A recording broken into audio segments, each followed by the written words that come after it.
بالعالمین والصلاة والسلام علی سید الانبیاء والمرسلین وعلی آلہ واصحابہ اجمعین۔ تذکرہ اولیاء دکن حیدرآباد۔ الحمدللہ، اللہ تعالیٰ کے فضل و کرم سے، حضور نبی کریم صلی اللہ علیہ وسلم کے الطاف و عنایات سے اولیاء دکن اور مشاہیر دکن، بزرگان دین، علماء اعلام کا تذکرہ آپ حضرات سماعت کر رہے ہیں۔ آج ہم آپ کی خدمت میں حیدرآباد کی ایک عظیم المرتبہ شخصیت کا تذکرہ پیش کریں گے، جن کا نام مبارک ہے حضرت سید شاہ مشیت اللہ رحمۃ اللہ علیہ۔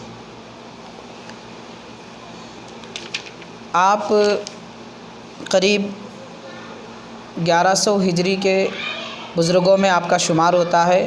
اولیاء کبار میں سے ہیں، زاہد ہیں اور متوکل ہیں، دنیا سے کنارہ کش تھے۔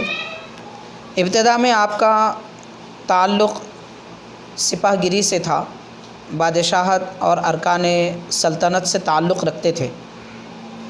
آپ کے متعلق لکھا جاتا ہے کہ آپ صحیح النسب سادات میں سے ہیں، بزرگوں کا پیشہ سپاہ گیری اختیار فرمائے تھے، اور بہادر شاہ بادشاہ جو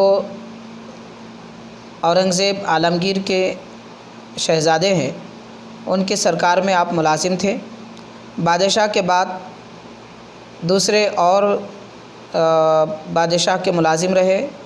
سپاہ گیری کے پیشے میں بڑے ہوشیار اور لائق تھے، بہادری اور دلاوری میں بے نظیر تھے۔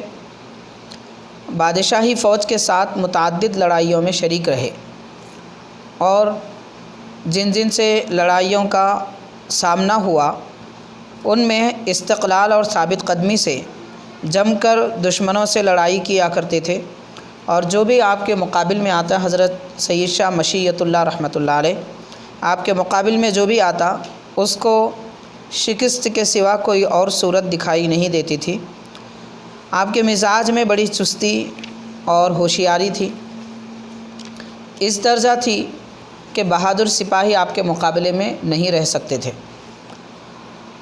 اور تھوڑے ہی عرصے میں بڑے بڑے کام آپ نے انجام دیے ہیں۔ عمر کا اکثر حصہ قوم کی خدمت میں، ملازمت میں، وطن کی حفاظت میں اور دین اسلام کی خاطر، حق کی خاطر اپنی جان اللہ کی راہ میں قربان کرنے کے ارادے سے آپ گزارتے رہے۔ بڑے بڑے مصائب میں، جنگوں میں، سخت مصیبتوں کا سامنا ہوتا رہا، اور آپ کا حال یہ تھا کہ جسم کا اکثر حصہ زخموں سے چور تھا۔ شاید جسم کا کوئی ایسا حصہ ہو جس پر زخم کے نشان نہ ہوں، جو سوکھ چکے تھے، کہیں تلوار کے نشان، کہیں تیروں کے نشان۔ بہرحال آپ نے اپنی زندگی کا اکثر حصہ اسلام کی، دین کی اور سلطنت اسلامی کی حفاظت کے لیے گزارا۔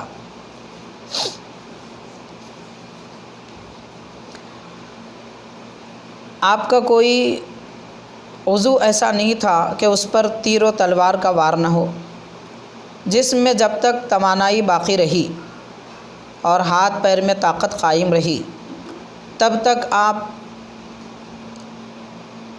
سلطنت اسلامی کی حفاظت کی خاطر سپاہ گیری کا پیشہ اختیار کیے ہوئے رہے۔ آخر نوکری سے دل برداشتہ ہو کر استعفیٰ دے کر خط تعلق کیا، اور ہندوستان سے حیدرآباد دکن کی طرف تشریف لائے۔ گویا کہ آپ انہی بزرگوں میں آپ کا شمار ہوتا ہے کہ جو حیدرآباد دکن دیگر ممالک سے تشریف لائے، خواہ وہ دکن کے علاوہ ہند کا کوئی اور حصہ، اس زمانے میں جو کوئی اور حصہ تھا، خواہ وہ ہو، یا پھر عراق، عرب وغیرہ، ایسے ملک دکن اور حیدرآباد تشریف لانے والے بڑے بڑے عظیم بزرگوں میں سے آپ کا شمار ہوتا ہے۔ جب آپ حیدرآباد دکن تشریف لائے تو فتح دروازہ کے باہر ایک مسجد واقع تھی جو ویران تھی۔ آج جہاں آپ کا مزار انور ہے، اور آج آپ کا مزار شریف اسی مسجد کے صحن میں موجود ہے جہاں آپ اپنا مسکن بنائے ہوئے تھے، جس مسجد میں آپ رہا کرتے تھے، آج یہ بہادر پورہ چوراہا سے پرانے پل جانے کی راہ پر سیدھے جانب اگر ہم سیدھے جانب کا رخ اختیار کریں، راستہ اختیار کریں، تو وہاں ایک بڑا قبرستان نظر آئے گا، اس کے بائیں جانب مسجد ہے اور مسجد کے صحن میں آپ کا مزار مبارک ہے۔ تو بہرحال آپ اس مسجد میں فروکش ہوئے، آپ کے صفات عظیمہ، اخلاق کریمہ ایسے تھے کہ توکل اور قناعت پر اپنی زندگی گزارا کرتے، گوشہ نشین ہو گئے تھے، کسی پر اعتماد نہیں کرتے تھے، یعنی اپنے گزارے کے لیے، روزی کے لیے کسی پر اعتماد نہیں کرتے تھے۔ اطراف و جوانب کے لوگ آپ کی فقیری اور دنیا سے کنارہ کشی کو دیکھ کر آپ کے معتقد ہونے لگے۔ ان میں کئی ایک امراء بھی تھے۔ ان امراء دکن میں، امراء حیدرآباد میں ایک بڑی عمر والے وزیر تھے عامر، جن کا نام تھا سندل خان۔ وہ بھی آپ کے بڑے معتقد ہوئے اور ان کا معمول تھا کہ اکثر آپ کے خدمت میں اپنا وقت گزارا کرتے، اور آپ کی خاصیت یہ تھی کہ کسی سے سائل اور طالب نہیں ہوتے تھے، کسی سے کچھ مانگتے نہیں تھے، لیکن اس کے باوجود ظاہری طور پر کوئی پیشہ بھی نہیں تھا کہ زندگی کا گزارا ہو سکے۔ اس کے باوجود چونکہ آپ کی زندگی کا مقصد اور اس کی بنیاد توکل و قناعت ہے، اللہ تعالیٰ کی ذات پر بھروسہ کرنا ہے، اور توکل کا حقیقی معنی یہی ہے کہ اسباب ترک کر دینا اصل میں توکل ہے۔ اسباب کو اختیار کرنا ایک درجہ ہے توکل کا، جو ابتدائی مقام ہے، ابتدائی درجہ ہے، لیکن اسباب کو ترک کر دینا اصل توکل ہے، اور یہ توکل کا اعلیٰ مقام ہے، انتہائی اونچا مقام ہے۔ حضور نبی کریم صلی اللہ علیہ وسلم نے اپنی امت کو دونوں طرح کے طریقے عطا فرمائے کہ جن کا اعتقاد پختہ نہ ہو اور توکل کی اعلیٰ منزل پر جو لوگ موجود نہ ہوں، انہیں حکم فرمایا کہ اسباب بھی اختیار کریں مگر بھروسہ اللہ کی ذات پہ کریں، اور جو عالی مرتبت بزرگ ہوتے ہیں، جن کے قلب میں ایمان نہایت پختہ ہوتا ہے، ان کو اللہ کے نبی صلی اللہ علیہ وسلم نے ترک اسباب کا حکم فرمایا اور ترک اسباب کو توکل قرار دیا۔ چنانچہ آپ کسی سے طالب نہیں ہوتے تھے، کسی سے مانگتے نہیں تھے، سائل نہیں تھے، مگر اس کے باوجود لوگوں پر بہت کچھ خرچ فرمایا کرتے تھے۔ یہ دیکھ کر لوگ تعجب کرتے کہ حضرت نہ کوئی پیشہ آپ کا موجود ہے، نہ کوئی آمدنی کا ذریعہ ہے، اور نہ ہی کوئی نظر و نیاز قبول کرتے ہیں، نہ کسی سے کچھ مانگتے ہیں، مگر اتنا خرچ کیسے کرتے ہیں؟ تو یہ دیکھ کر لوگ یہ سمجھنے لگے کہ شاید آپ کیمیا گر ہیں۔ کیمیا گری دراصل ایک مہارت ہے، ایک فن ہے۔ خاص قسم کی مٹی اور خاص قسم کے پانی سے اور کچھ وظیفہ وغیرہ پڑھ کر اس مٹی یا پتھر وغیرہ کو سونا بنایا جاتا تھا، اس کو کیمیا گری کہتے ہیں۔ تو بہرحال لوگ سمجھنے لگے کہ آپ کیمیا گر ہیں، تو شہرت ہونے لگی کہ آپ بڑے کیمیا گر ہیں۔ اس شہرت کے ساتھ لوگ اور آپ کی خدمت میں حاضر ہونے لگے۔ جن کو خدا کی طلب تھی وہ طلب خداوندی میں آئے، جن کو دنیا کی طلب تھی وہ طلب دنیا کی خاطر آئے، اور آپ کے گرد لوگوں کا حلقہ باندھنے لگے۔ تمام شہر میں حضرت کی شہرت کمال عروج کو پائی۔ ایک روز ناظم بلدہ، شہر کے ناظم نے آپ کی خدمت میں پیغام بھیجا کہ اگر آپ اجازت دے تو میں بھی آپ کی خدمت میں ملازمت حاصل کروں۔ آپ نے انکار کیا اور ناظم نے بار بار اصرار کیا۔ آخر آپ نے فرما دیا، ناظم نے کہا کہ میں کل ضرور آپ کی خدمت میں حاضر ہو جاؤں گا۔ تو جس دن آنے کا ناظم نے وقت متعین کیا تھا، اس سے پہلے رات میں حضرت شاہ مشیت اللہ رحمۃ اللہ علیہ اپنے اس مسجد سے غائب ہو گئے، مخفی طور سے مسجد سے نکل گئے، اور گولکنڈہ کے قریب پہاڑی پر ایک قدیم ویران مسجد تھی، اس مسجد میں آپ مقیم رہے۔ صبح معتقدین آئے، مریدین حاضر ہوئے، تو آپ کو وہاں پر موجود نہیں پایا۔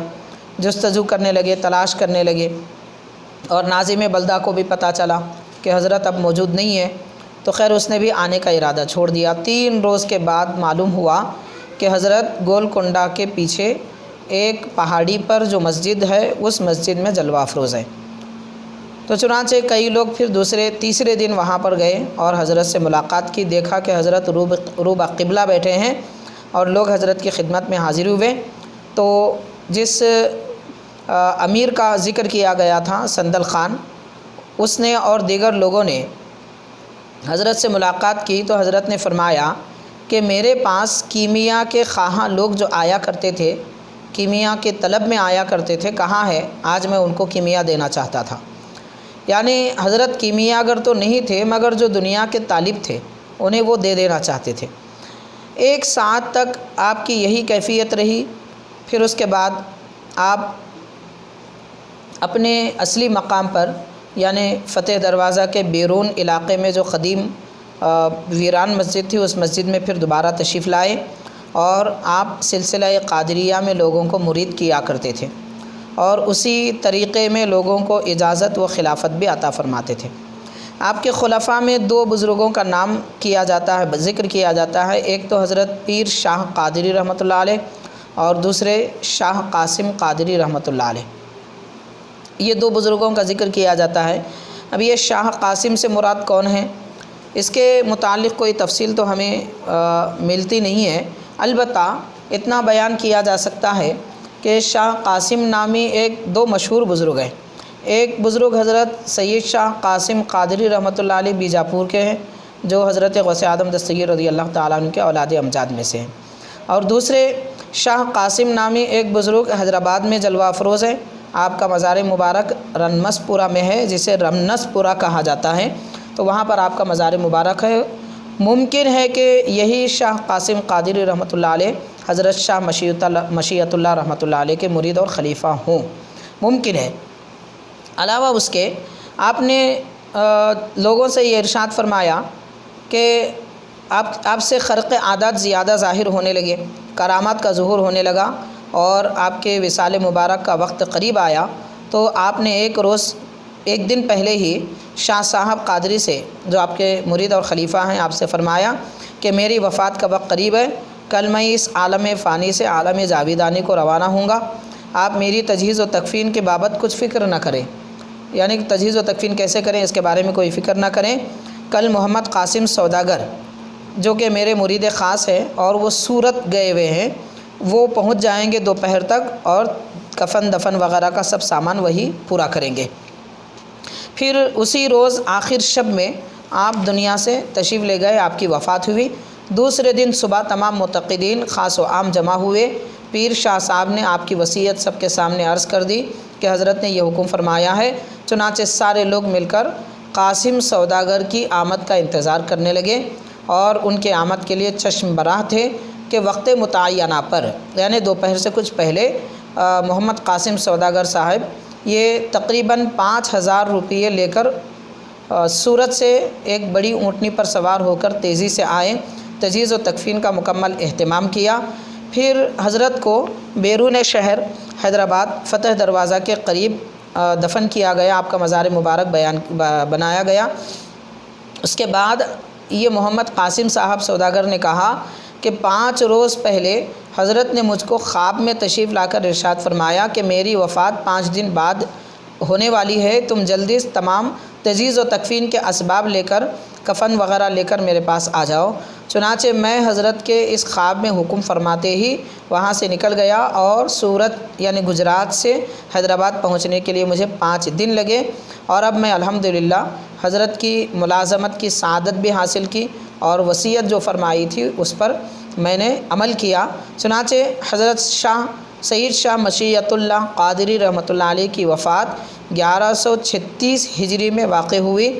آپ کی ایک تصنیف بھی ذکر کی جاتی ہے جس کا نام عروج و نزول کے نام سے موسوم کیا گیا ہے۔ حضرت سید شاہ مشیت اللہ قادری رحمۃ اللہ علیہ حیدرآباد کے عظیم المرتبت اور عالی وقار بزرگوں میں سے ہیں۔ آپ کا مزار مبارک بہادر پورہ سے پرانا پل جانے کے راہ پر سیدھے جانب ایک قبرستان کے درمیان میں موجود ایک مسجد ہے، اس مسجد کے صحن میں مزار مبارک موجود ہے۔ آپ کا سالانہ عرس بھی ہوتا ہے اور آپ کے زیارت بھی کی جاتی ہے۔ صاحب محبوب ذوالمنن نے یہ تفصیلات لکھی ہیں، اس کے علاوہ اور دیگر کتابوں میں بھی آپ کا تذکرہ ہمیں حیدرآباد دکن کے تذکرہ اولیاء میں ملتا ہے۔ اللہ تعالیٰ آپ کا فیضان ہمیں عطا فرمائے، نعمتوں سے سرفراز فرمائے۔